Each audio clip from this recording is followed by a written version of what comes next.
Hey guys, it's Dan here from the Fergus team.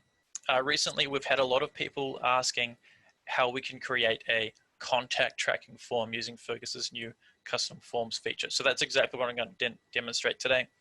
Thankfully, it is a really easy form to put together. I'll walk you through each of the different tools that I'm using so you'll be able to create your own form following this video, and then of course change it up a little bit and add in a few extra bits and pieces that you might need. So I'm going to start by heading to Settings.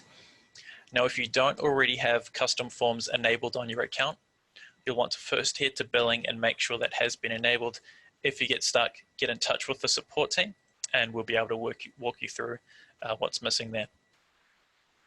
All right, I've got a few forms in here that I've been working on previously, but I'm going to go ahead and create a new template.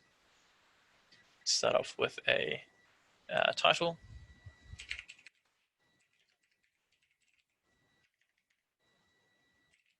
Contact tracing. And we're going to start off by bringing on a section. Now, it really comes down to a matter of preference. I like to begin with sections because this helps bring a sense of order to the form, makes it really easy to navigate and find your way through as we start adding more elements in.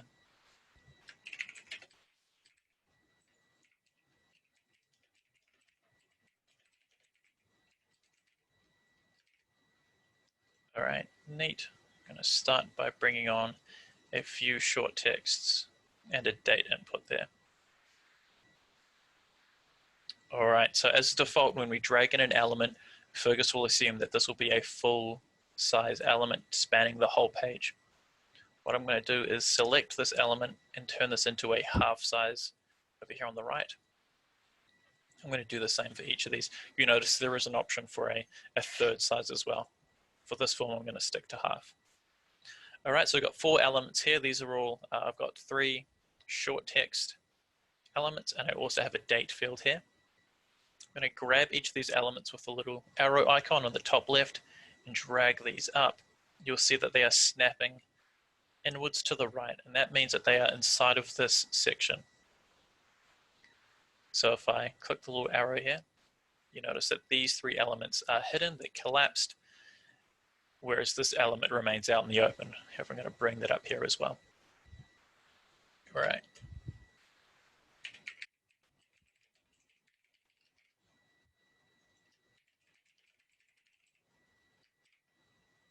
All right, so the week starting field, your team will be able to input this the first day of the job or the first day that they arrive on the site. Over here on the right, we've got a field where our team can enter the site address.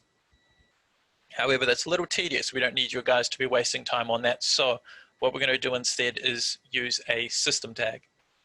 The little gray text in each of these fields gives you a good idea of how this works, but I'm going to walk you through it anyway. I'm going to tap the shift key, or hold the shift key and tap 3, brings out the hash symbol. And now I'm going to search through this list to find a system tag for my site address.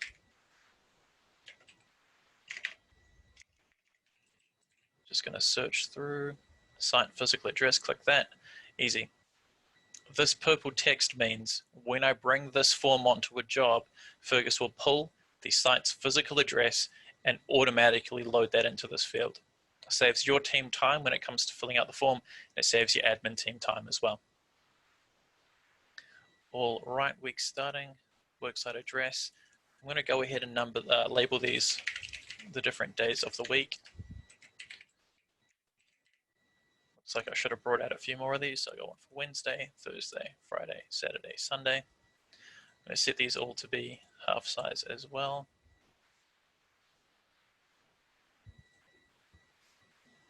And I'm just going to lay them inside that section and just next to one another.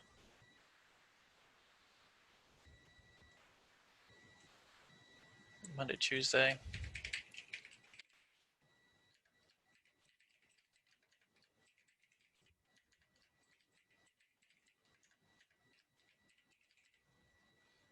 All right, easy.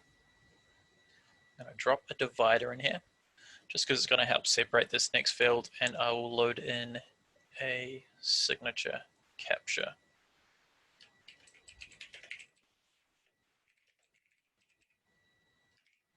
All right, cool. So the signature capture field will allow your, in this case, site foreman or a team leader to sign off on the form at the end of the week. This is a super, super basic form. I've seen a couple of other people create these, and they've input, where did we go? Input photos with their own company logos and such. Makes them look a lot nicer. Mine's very basic right now. I'm going to go ahead and click save for the meantime. You'll notice now we have the option to preview the form. This is what the unfinished form is going to look like when it's saved as a PDF. We can also preview how this will look on the phone as well. All right, now that this form has been saved, I'm going to go ahead and click publish. Easy. All right, cool. I'm going to head to the home page and I'm going to bring up one of my jobs. Let's just take this one here. And I'm now going to bring that form, or rather build a form here based on the template. So there's the form I just created, contact tracing. You can see this little one symbol signals that this form has been added to the job. And here it goes. Now that the form has been added to the job, you'll see that the address has been pre-filled. Super easy. I can assign this form by clicking the little settings cog here and assign this to a certain person. Assign this to Adrian. This way he gets a notification to say that he needs to fill this form out. Once he's filled out the form, he can just click save. He doesn't have to submit. I don't want him to publish the form. I just want him to save this each day that he's worked on this job. And at the end, once the job's been completed, he can rather publish the form, which should save it against our job, and we can then load in a new form for the following week. All right, team, if there are any questions, please do not hesitate. Get in touch with our support team. Get in touch with your customer success person, and we'll do our best to make sure everyone's looked after. Cheers.